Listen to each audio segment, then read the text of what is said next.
Viernes, 17 de mayo de 2024. Materia penal. Tesis jurisprudenciales y aisladas. 1 de 2. Registro digital, 2028765. Tipo, jurisprudencia. Amparo indirecto. Procede contra la negativa u omisión de decretar el sobreseimiento en la causa penal en el sistema acusatorio, con motivo de la presentación extemporánea del escrito de acusación.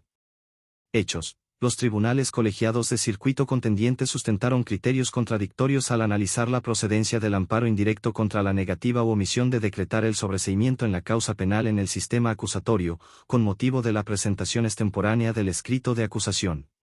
Mientras que uno sostuvo que se actualiza la causal de improcedencia a que se refiere la fracción 23 del artículo 61, en relación con la fracción V del artículo 107, ambos de la Ley de Amparo, en atención a que se trata de un acto intraprocesal, violación procesal, que no es de imposible reparación, pues forma parte de la etapa intermedia. El otro resolvió que no se actualiza la causal de improcedencia, al ser un acto que afecta derechos procesales e implica una transgresión directa a un derecho sustantivo.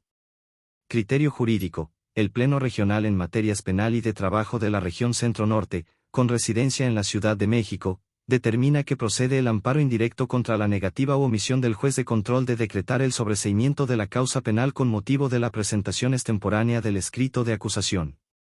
Justificación. De acuerdo con el artículo 211 del Código Nacional de Procedimientos Penales, una etapa del proceso penal acusatorio es la intermedia o de preparación del juicio, que comprende desde la formulación de la acusación hasta el auto de apertura del juicio, por lo que la omisión de decretar el sobreseimiento derivado de la presentación extemporánea del escrito de acusación ocurre en dicha etapa, que es donde se formula la acusación y, por tanto, en esa etapa acontecen los actos intraprocesales. Ese acto, no obstante su naturaleza, no solo afecta derechos procesales al violar materialmente derechos sustantivos tutelados en la Constitución Política de los Estados Unidos Mexicanos y en los tratados internacionales de los que el Estado mexicano es parte, en tanto que sus efectos existen, son reales y actuales.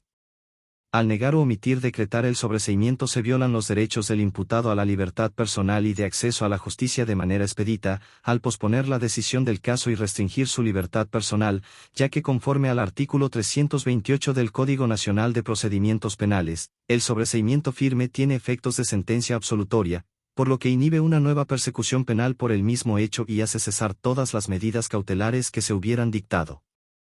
La negativa u omisión de decretar el sobreseimiento con motivo de la presentación extemporánea del escrito de acusación trae como consecuencia que el imputado quede sujeto a proseguir en el proceso hasta su total conclusión. Pleno Regional en Materias Penal y de Trabajo de la Región Centro-Norte, con residencia en la Ciudad de México. 2 de 2. Registro digital, 2028767. Tipo, jurisprudencia. Beneficios preliberacionales de libertad condicionada y anticipada. El requisito previsto en la fraccionamiento -3 de los artículos 137 y 141 de la Ley Nacional de Ejecución Penal, relativo a la buena conducta durante el internamiento, debe analizarse desde el punto de vista gradual y progresivo.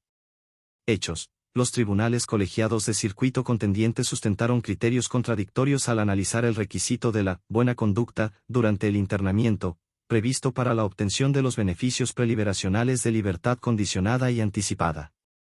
Mientras que uno estableció que en la reinserción social, al ser de naturaleza gradual y progresiva, el comportamiento de la persona privada de la libertad debía evaluarse de momento a momento, por lo que el juez tendría que allegarse de toda la información necesaria para advertir si hubo un cambio en la conducta del sentenciado que le permita reinsertarse a la vida social y gozar de la libertad anticipada. El otro consideró que la buena conducta debe observarse durante todo el internamiento.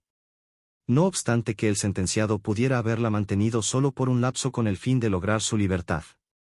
Criterio jurídico. El Pleno Regional en Materias Penal y de Trabajo de la Región Centro-Norte, con residencia en la Ciudad de México, determina que el requisito establecido en la fracción 3 de los artículos 137 y 141 de la Ley Nacional de Ejecución Penal, relativo a haber tenido buena conducta durante el internamiento, deberá analizarse bajo la perspectiva de que la reinserción social es un proceso gradual y progresivo para tenerla por satisfecha. Justificación. conforme al artículo 18 de la Constitución Política de los Estados Unidos Mexicanos, y a lo expuesto por la Primera Sala de la Suprema Corte de Justicia de la Nación al resolver el amparo en revisión 34/2021, en concordancia con la regla 4 de las reglas mínimas de las Naciones Unidas para el tratamiento de los reclusos, reglas Nelson Mandela, la finalidad de la reinserción del sentenciado a la sociedad se logra de forma gradual y progresiva, pues su comportamiento se transforma durante su internamiento.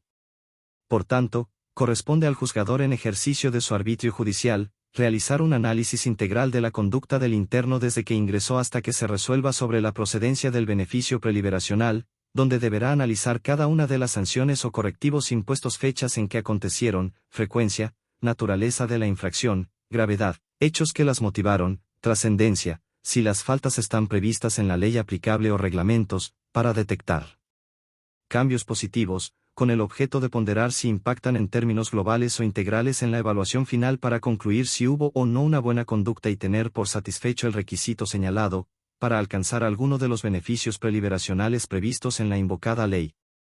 Pleno Regional en Materias Penal y de Trabajo de la Región Centro-Norte, con residencia en la Ciudad de México.